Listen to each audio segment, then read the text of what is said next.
Xbox is teaching the video game industry about game preservation. It looks like we got a leak showing that we can now see when certain games are going to be leaving Xbox Game Pass, and Shadow Warrior 3 pre-order bonus, which seems really awesome, has been leaked.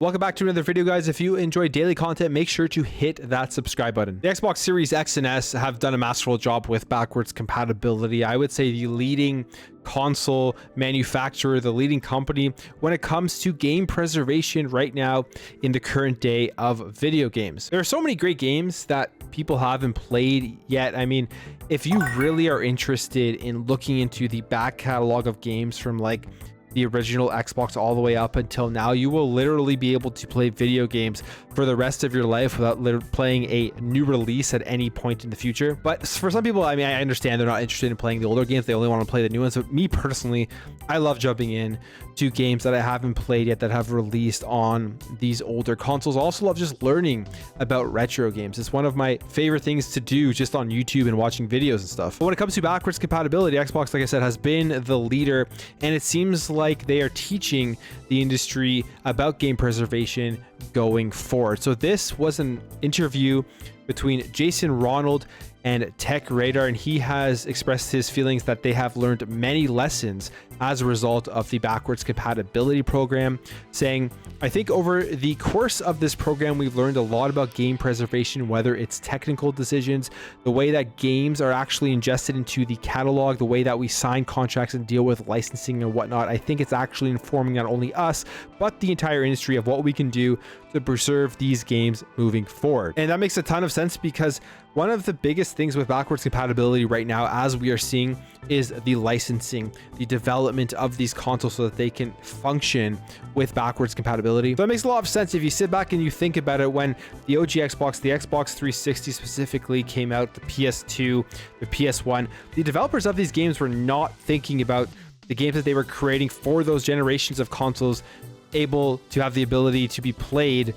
on the Xbox Series X and S or the PlayStation 5. And obviously now looking back at that, that was something that probably really hinders game preservation and backwards compatibility with the technical ability to get these games onto these consoles with the licensing and the contracts and all that type of stuff. But because Xbox's backwards compatibility program, they are learning about all the stuff, and that's going to be able to be shared across the industry, I guess, if they want to, in terms of how to make sure that backwards compatibility is worked on in the future. And games releasing for the Xbox Series X and S are going to be able to work on future console generations in 2 or 3 or 4 generations from now. Mr. Ronald continues on saying, "When designing the Xbox Series X and S, backwards compatibility was a tenet of the program from day one and actually influenced the design of the silicon, the design of the hardware. It was like, okay, how do we make sure that these games not only work but play better than ever before?" So absolutely, as we think about future devices, as we think about future platforms, we're always thinking about what unique things can we do to enhance or optimize these games. And makes a ton of sense. They were very transparent from the very beginning that they were going to make sure that there was backwards compatibility within the Xbox, not only with games but also on accessories. And you see the difference between building the Xbox Series X and S specifically to make sure that everything functions and works from previous generations first, building the PlayStation 5, where their first message was that they believed in generations. They didn't care about backwards compatibility. In fact, you can kind of see PlayStation scrambling to try to get more backwards compatibility, obviously realizing that people want this and that there is still a market for this, as there was a new patent filed by Mark Cerny, which seems to indicate that they are working on some new frequency control stuff in order to make sure that older games, even maybe previous to the PlayStation 4, are going to be able to run on the PlayStation 5. And then there was this where PlayStation 3 games were showing up on the PS5 store, which had people thinking that they were bringing more backwards compatible games from even older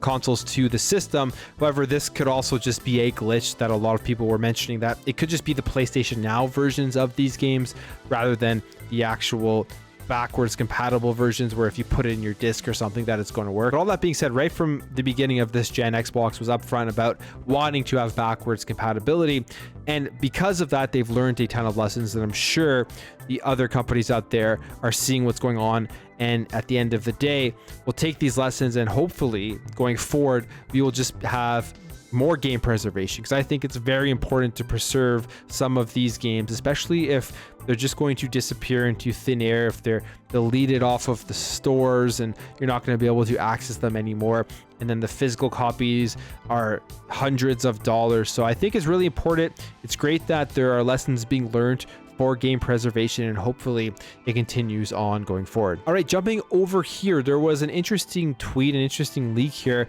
showing that potentially we are getting dates for when games are going to be leaving Xbox Game Pass. Now, these are pictures from the Xbox Japan store, the Xbox Game Pass PC store for Japan. And if we go over here to the Reddit thread, it shows here that all of these dates are indicating when the title won't be 20% off anymore. Because as you know, with Xbox Game Pass, you can buy it even if it's on the service and you'll get 20% off. And it shows here the dates that deal ends, which would indicate when the game is going to leave Xbox Game Pass. So there's a bunch of them that you could take a look at and potentially buy them or play them before the date comes, because there's some here that will be leaving, if this leak is true, at the end of the month. But overall, I mean, these dates, like when they leave Xbox Game Pass, I don't really know why they're a secret. Maybe they want to keep people not really thinking about when they're going to end, and then get that like leaving Game Pass soon marketing out there, so they feel like they have to buy it now within the next week or something. I just feel like they should just put the date of when they're leaving Game Pass anyway, because everybody knows games leave Game Pass. It's a rotating door. They come in and they come out, so no one's expecting them to be there forever. And then finally, I just want to quickly show you guys this pretty awesome pre-order bundle here for Shadow Warrior 3.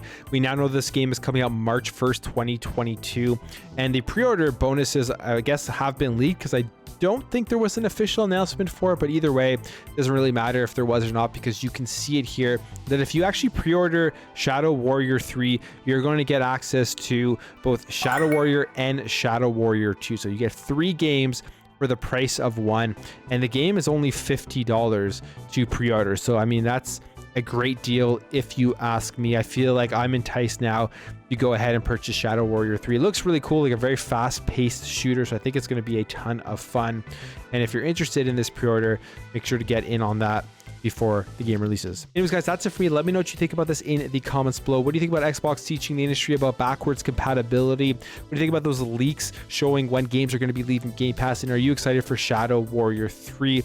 Will you be pre-ordering it for access to the first and second game? If you enjoyed this video, make sure to hit that thumbs up button. If you're new here, you found this video entertaining, informative, I'd appreciate you hitting that subscribe button. Help this channel grow.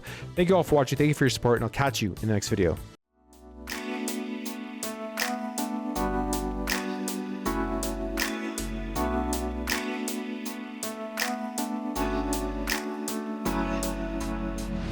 Bye.